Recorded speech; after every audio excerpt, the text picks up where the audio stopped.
Hola a todos, cinéfilos favoritos de este podcast. Bienvenidos a Cinema X. Les habla José Rosico Mendoza Albarrán.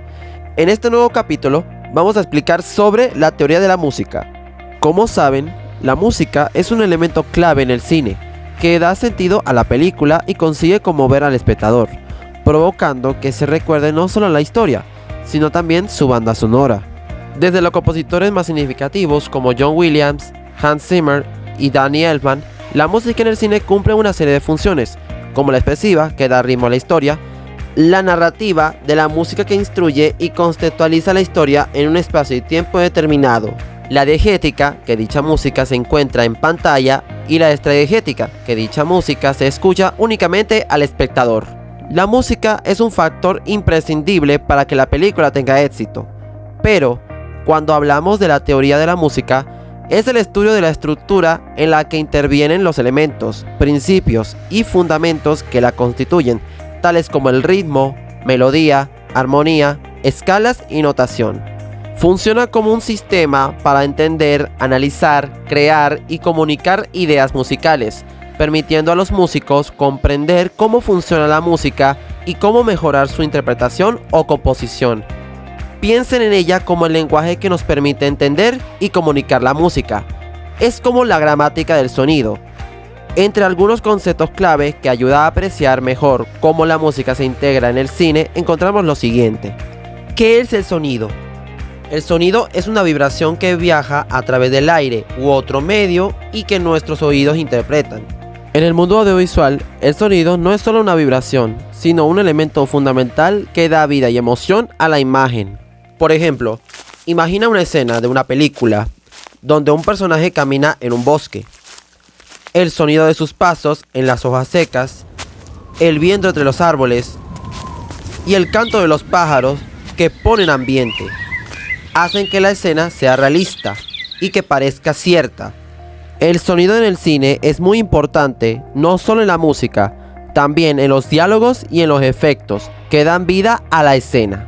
Entre las cualidades básicas del sonido en la música encontramos la altura o tono. Permite saber si el sonido es agudo o grave, dependiendo de la frecuencia de la onda sonora, es decir, la cantidad de vibraciones por segundo, medida en hercio. La duración es el tiempo que está presente en la vibración. Se expresa en música mediante figuras rítmicas. La intensidad o volumen es la fuerza o potencia del sonido que se relaciona con la amplitud de la onda. Y el timbre es la cualidad que hace que se pueda identificar bien por sí misma la fuente sonora. El sonido conforma la materia prima de la música, generado por ondas sonoras causadas por una vibración que el cerebro interpreta. Se caracteriza por 4 cualidades: la altura, la duración, la intensidad y el timbre. Combina tales características organizando sonido y silencio en el tiempo. El ruido y la música. El ruido es una mezcla desordenada de sonidos sin una estructura definida. Por ejemplo, el sonido de un tráfico o un sonido de viento. Por otro lado, la música es una organización intencional de sonidos con ritmo, melodía y armonía, lo que le da una estructura que puede generar emociones específicas. Por ejemplo, una melodía relajante o un tema triste. Pero ojo, el ruido también puede ser un recurso creativo en el cine. Por ejemplo, el sonido de una explosión o el sonido del ambiente de la ciudad. En el cine ambos son importantes.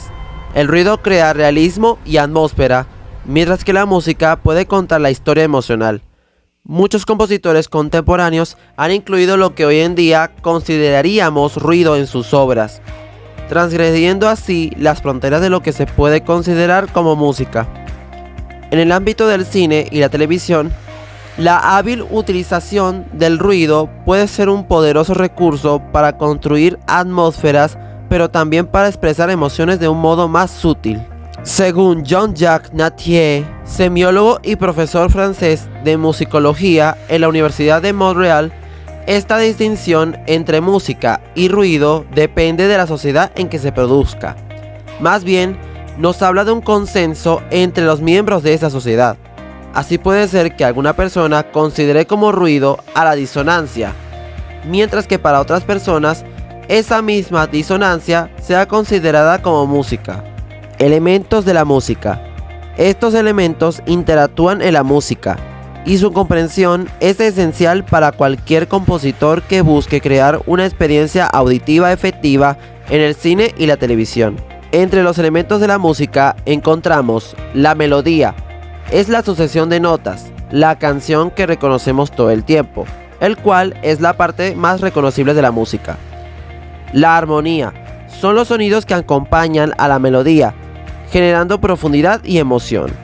En una película, la armonía puede aumentar la tensión o dar calma. El ritmo. Es la organización del tiempo en la música, la duración de las notas y los silencios. El ritmo es el latido del corazón de la música y el timbre es el color del sonido, lo que nos permite distinguir entre un violín y una trompeta, por ejemplo. En el cine, el timbre se usa para crear ambientes, evocar emociones y caracterizar personajes. La notación musical es el sistema de símbolos que los músicos utilizan para escribir y leer música. La notación permite expresar con exactitud qué notas, ritmos y dinámicas puedan coordinar y ejecutar en una composición. Es importante para que los compositores puedan comunicar sus ideas a los intérpretes o para planificar la música que acompañará las escenas. Aunque hoy en día se usan muchas herramientas digitales, la base sigue siendo la notación tradicional. Cada partitura consta de 5 líneas horizontales y se le llama pentagrama. Junto con las notas musicales y sus atributos, son destinadas a representar música instrumental o vocal de cualquier tipo. En los elementos de la partitura están las notas, que representa el sonido básico y consta de 2 características, que está la duración y la altura. La duración de cada nota se suele indicar con las llamadas figuras rítmicas o musicales, que son redonda, blanca, negra, corchea, semicorchea, fusa y semifusa. Estas van asignando a cada nota su duración relativa en cualquier canción o pieza instrumental.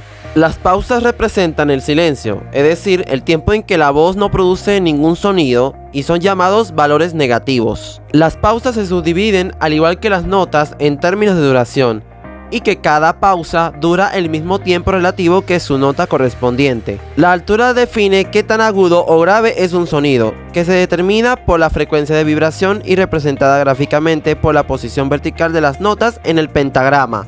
Las claves son un símbolo situado al principio del pentagrama que define la altura de las notas, asignando un nombre específico a las líneas y espacios. Actúa como referencia para leer e interpretar la música, permitiendo transponer los sonidos agudos o los sonidos graves, específicamente según el instrumento o la voz. Está la clave de sol, clave de fa y clave de do.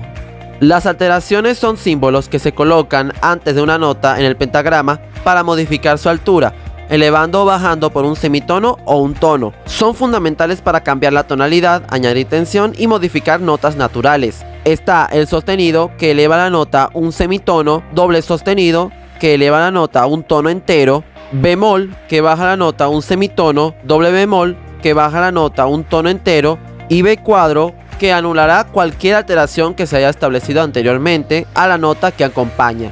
La armadura es el conjunto de alteraciones de sostenidos o bemoles situado al principio del pentagrama. Tiene la misión de indicar en qué tonalidad está descrita la pieza musical, es decir, qué notas van a estar habitualmente alteradas durante la obra respecto a su sonido natural. Con todo lo que hemos aprendido en este podcast acerca de la teoría de la música, los conceptos del sonido y los elementos de la música en el cine, citamos unas palabras de Michel Chion en su libro de la audiovisión. El sonido, pues, ha temporalizado la imagen no solo por el efecto del valor añadido, sino también, sencillamente, imponiendo una normalización y una estabilización de la velocidad de flujo de la película. El cine sonoro puede llamarse, pues, cronográfico. Y bueno amigos, espero que este podcast sea de aprendizaje. Muchas gracias por la atención en este nuevo capítulo. Nos estaremos escuchando en otra oportunidad. Recuerda visitar a mi canal, tendrá un espacio dedicado al mundo del cine en Cinema X. Hasta la próxima.